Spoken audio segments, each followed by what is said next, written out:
మేమేం తిరిగి ఇవ్వాలన్న ఆలోచనే నా ప్రభావం ఉంది. వారి ప్రభావంతో ఈ రోజున మేము ఏదైనా నిలబడగలుగుతున్నాం, ప్రజలకు ఏదైనా చేయగలుగుతున్నానంటే మీరు గుర్తుపెట్టుకోండి, మీలాగే మా నాన్నగారు కూడా ఒక కానిస్టేబుల్ నుంచి జీవితాన్ని ప్రారంభించి ఆయన స్ఫూర్తే నాకు ఈ రోజు మీ ముందుండే అవకాశాన్ని ఇచ్చింది.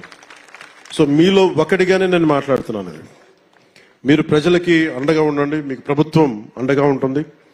పోలీసు ఉద్యోగం ఎంతో బాధ్యతతో కూడిన ఉద్యోగం. సమాజం పట్ల బాధ్యత, ప్రజలకి సేవ చేయాలన్న బలమైన కాంక్ష ఉన్నవారు మాత్రమే ఈ ఉద్యోగానికి వస్తారు. పోలీసు విధుల్లో క్రమశిక్షణ, నైతిక విలువలు, ప్రజల పట్ల సేవాభావం ముఖ్యం. ప్రజలకు ఎలాంటి ఇబ్బందులు కలిగినా, వారి హక్కులకు భంగం వాటిల్లిన అన్యాయం జరిగిన మొదటి గుర్తొచ్చేది పోలీస్ శాఖ.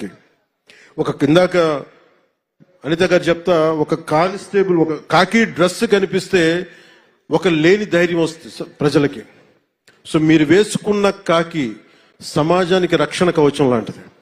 సో అందుకని మీరు మీ కాకి దాన్ని ఎక్కడా కూడా దాన్ని తగ్గించకండి.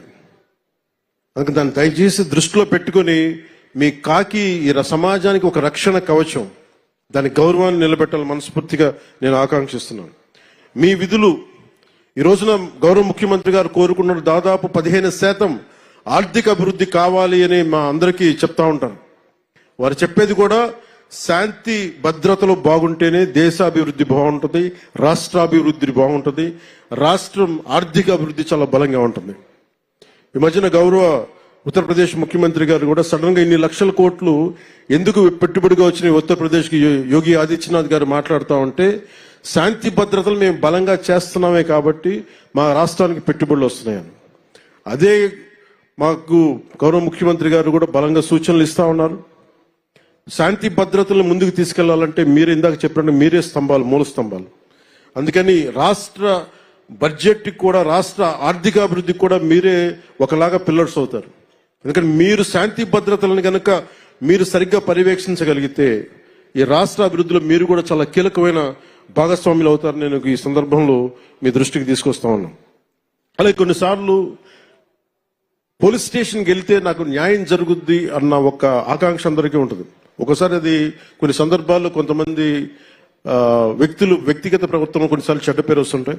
దాన్ని దృష్టిలో పెట్టుకొని మీరు మంచి పేరు వచ్చేలా చేయాలి మనస్ఫూర్తిగా కోరుకున్న. అదే సమయంలో విధి నిర్వహణలో ఉన్న అధికారులకి ఎలాంటి ఇబ్బందులు ఎదురైనా ప్రత్యేకించి కూటమి ప్రభుత్వం, గౌరవ ముఖ్యమంత్రి నారా చంద్రబాబు నాయుడు గారి నాయకత్వంలో కూటమి ప్రభుత్వం మీకు అండగా నిలుస్తుంది. ఇటీవల ఒక గౌరవ మాజీ ముఖ్యమంత్రి గారు పోలీసు ఉన్నతాధికారులకు సైతం నేరుగా హెచ్చరికలు జారీ చేస్తా ఉన్నారు. మేము భవిష్యత్తులో వస్తాం, మేము చేస్తామంటే అంటే ఏ స్థాయికి వెళ్ళిపోయారో చూడండి. ప్రభుత్వ పోలీసు ఉన్నతాధికారులు కూడా బెదిరించే స్థాయికి వెళ్ళిపోయారు. ఇలాంటి మారాలి, ఉండాలి అంటే మేమందరం చాలా గట్టిగా ఉన్నాం. అదే స్థానంలో మీ మద్దతు సంపూర్ణంగా కోరుకుంటున్నాం. ఏ అధికారి కూడా, ఏ రాజకీయ నాయకుడు కూడా పోలీస్ అధికారులు కానీ ఒక పోలీస్ కానిస్టేబుల్ దగ్గర నుంచి ఉన్నత పోలీస్ అధికారి వరకు బెదిరిస్తే ఉపేక్షించదు నారా చంద్రబాబు నాయుడు గారి నాయకత్వంలోని కూటమి ప్రభుత్వం. చాలా చాలా బలంగా తీసుకుంటా ఉందండి, బలహీనంగా తీసుకోం మేము. అంటే ఇచ్చే ప్రతి స్టేట్మెంట్ చాలా it will be keenly observed. అలాగే ఉన్నతాధికారులు కూడా మేము మీకు గైడెన్స్ ఇవ్వాలని మనస్ఫూర్తిగా కోరుకుంటూ, శాంతి భద్రత పరిరక్షణలో మన ఎవరం కూడా ఏ కులంలో పుట్టాలి, ఏ జిల్లాలో పుట్టాలి, ఏ రంగులో పుట్టాలి, ఎంత హైట్లో పుట్టాలి మన ఎవరికి చాయిస్ లేదు. కానీ ఎలా ప్రవర్తించాలి అన్నది మటుకు మన చాయిస్ ఉంటుంది. మనకి కవి సామ్రాట్ విశ్వనాథ సత్యనారాయణ గారు చెప్పినట్టుగా అన్ని అనర్థాలకి మూలం మానవ ప్రవృత్తి హేతువు కానీ వారి కులం కానీ, మతం కానీ, ప్రాంతం కానీ కాదు. దీన్ని మీరు బలంగా గుండెల్లోకి తీసుకోండి. ఎందుకు చెప్తున్నానంటే, ఇది కూటమి ప్రభుత్వం ప్రజల మాన ప్రాణ సంరక్షణ, శాంతి భద్రతల పరిరక్షణ ప్రాధాన్యత ఇస్తుంది. ముఖ్యంగా మహిళల భద్రత అత్యంత ప్రాధాన్యత ఇస్తున్నాం. శాంతి భద్రతల పరిరక్షణలో తరతమ భేదాలు చూడడం, కులం, మతం, ప్రాంతీయత అనే తేడాలు చూడడం. కొత్త కానిస్టేబుల్స్ అందరూ కూడా అదే పందాన్ని అనుసరించాలి.